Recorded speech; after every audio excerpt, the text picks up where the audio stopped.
Olá pessoal, tudo bem? Hoje falaremos de um assunto muito especial aqui no canal. Toca a vinheta, editor! Caramba, Eira, você esqueceu de fazer a vinheta, cara? Que bonito, hein? Então, galera, seguinte, hoje vamos falar de alocação dinâmica de memória. E para exemplificar, vamos falar um pouquinho disso e mostrar como que fica a implementação de alguns tipos de estrutura. E por hoje faremos a implementação da pilha, fila e lista, com algumas funções de cada estrutura. Geralmente, quando o aluno ele começa a estudar computação, ele começa com alguma linguagem de programação. Você tem um pouco da lógica de programação, depois começa a dar um foco na linguagem de programação.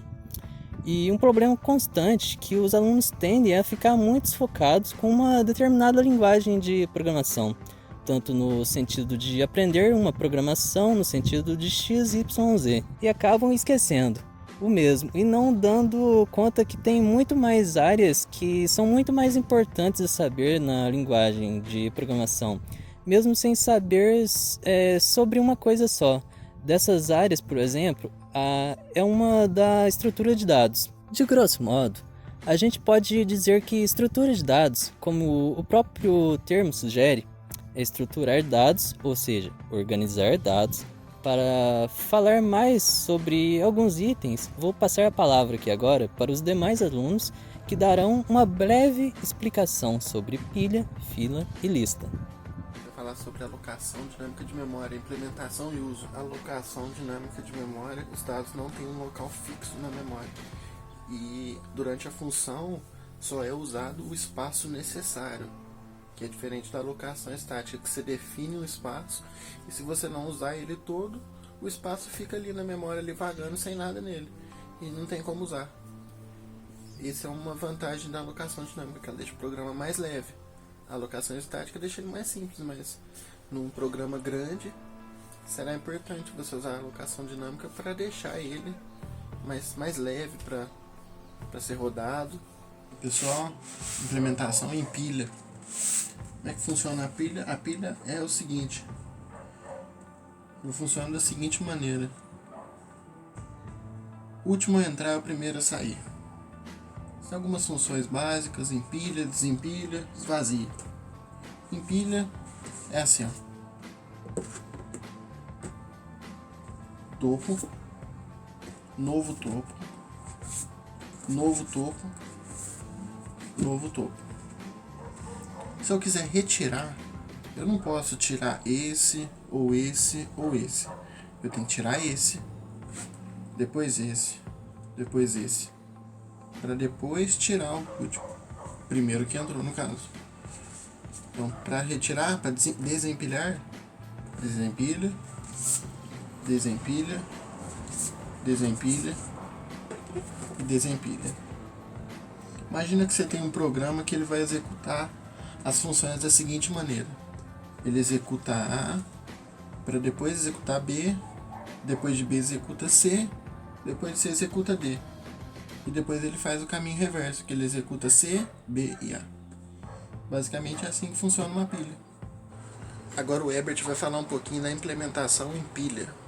No caso aqui, eu vou explicar um pouco sobre a implementação que a gente fez da pilha, no caso na alocação dinâmica. Aqui a gente já começou criando um tipo inteiro de elemento, esse elemento onde a gente vai armazenar os itens.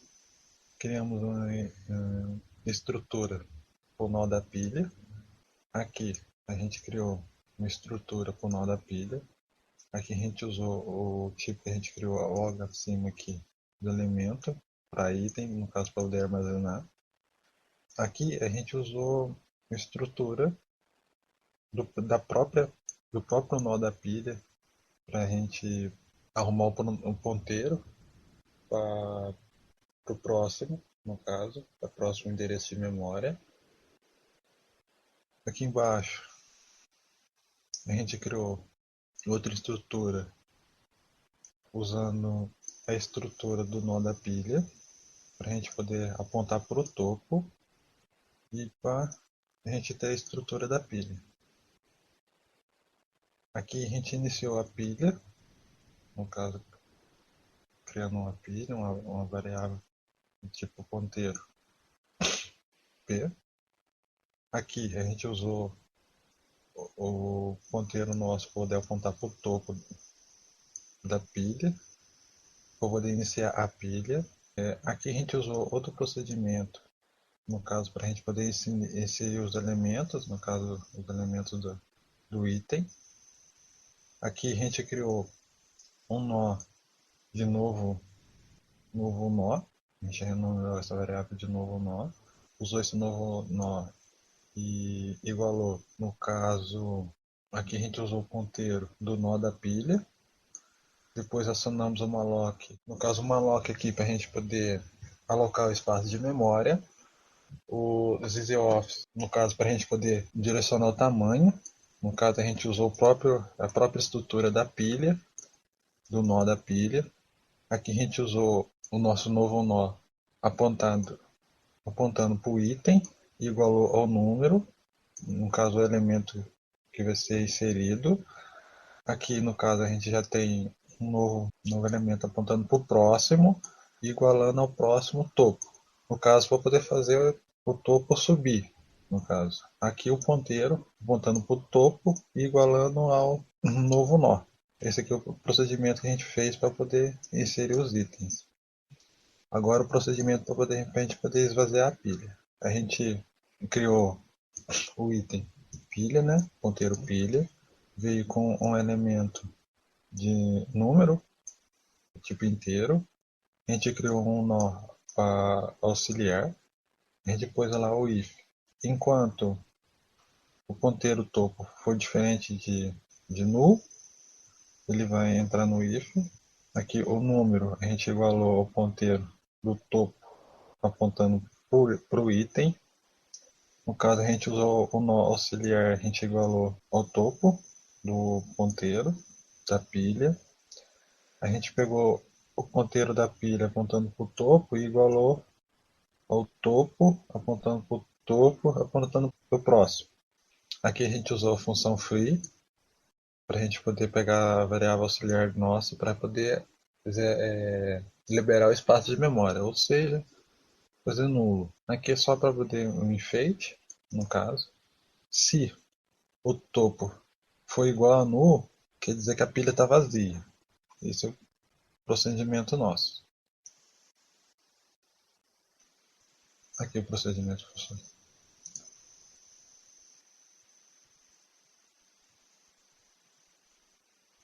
Aí funcionando. Aqui a gente insere os números. Insere.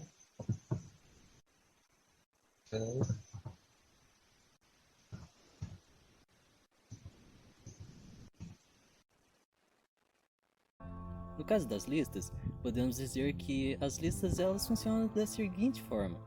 Elas são ordenadas por um ponteiro e nós, que vão direcionando e apontando cada elemento a outro elemento, numa ordem pré-determinada, com exceção do último, que não aponta para ninguém. É como se fosse uma lista de supermercado. Você vai no supermercado, você faz uma lista dos produtos que estão mais perto de você, como arroz, feijão, etc, etc. Dos itens que estão mais perto de você. E isso daqui funciona exatamente como nessa pilha de livros aqui. O último elemento aqui não tem ninguém para me apontar para ele, ou seja, eu não consigo colocar outro aqui, eu só consigo retirar ele. E isso vai funcionando assim também nas listas. Você vai retirando um por um, até chegar no último. Agora o Carlos vai falar um pouquinho da implementação em lista. Boa noite, meu nome é Carlos William e eu vou explicar bem resumidamente a parte da lista do nosso trabalho. Nesse primeiro typedef eu criei o inteiro do tipo struct, mas poderia ser qualquer um, não precisa ser tecnicamente um struct. No segundo typedef, esse aqui, é outra estrutura que vou usar o tipo que eu criei em cima para poder armazenar os valores inteiros dentro dela. tem outra estrutura do nó da lista para poder endereçar o próximo endereço de memória dentro aqui também. No caso, é o nó da lista.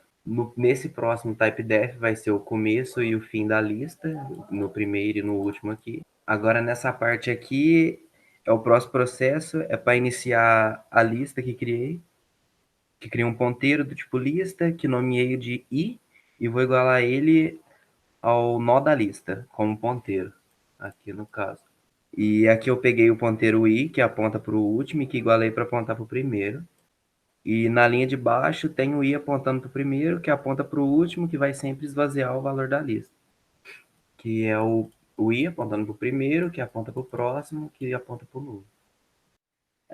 Para esvaziar, toda vez que o primeiro e o último estiver igualado, as listas zeradas. É uma característica já da própria lista, essa parte. E para inserir, é basicamente a mesma coisa de iniciar a lista. Só vai mudar a parte que o ponteiro aponta para o próximo número, que aponta para o null, ou basicamente aponta para o zero. E é isso, para poder apontar para o próximo endereço de memória. Aqui é o remove, que é para remover qualquer número da lista, e aqui está o corpo do nosso programa. Eu vou demonstrar basicamente bem de leve o que é, e é só isso.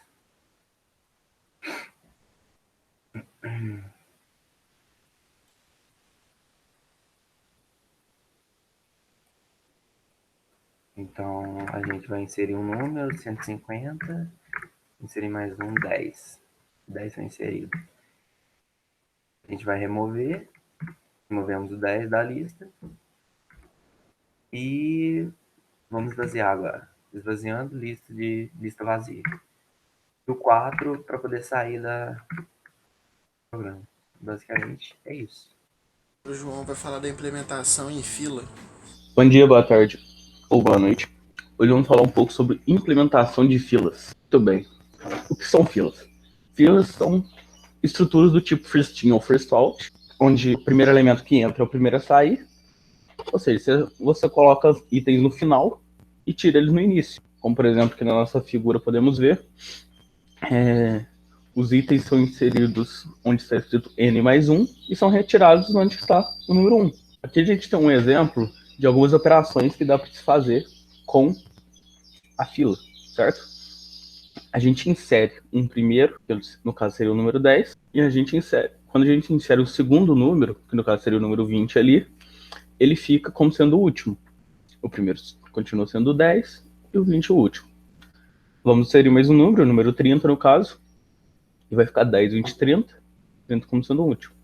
Mas no final, quando você for remover, o 10 será o primeiro a ser removido da fila.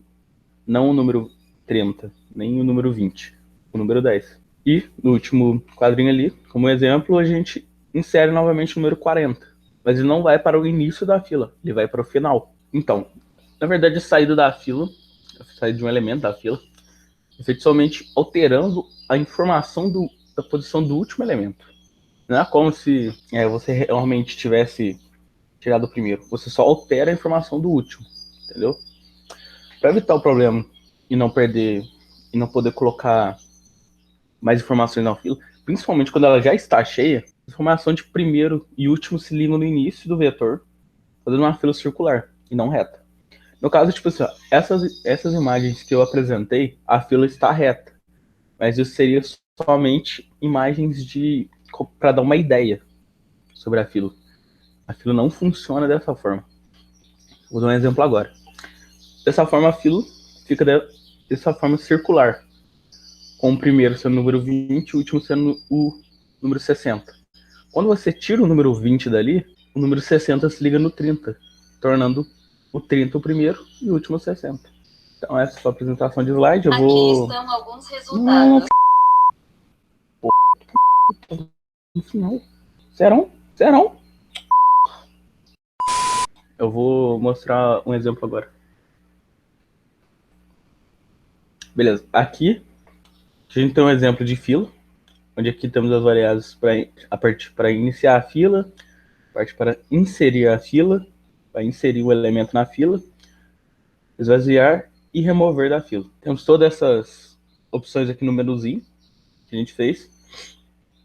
Cada opção aqui está numerada de 1 a 4.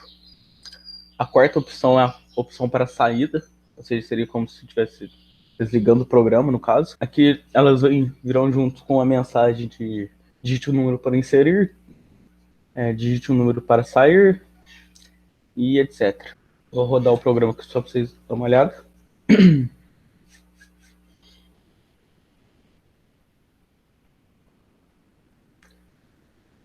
Duas horas depois. A Avast enchendo o saco. Beleza. Número 1. Vamos inserir o 120. 20 inserido. Novamente. Então é isso, pessoal. Esse foi a nossa aula sobre. Essa foi a minha apresentação sobre filas. E espero que vocês tenham gostado. Estou com um pouco envergonhado aqui, tudo bem.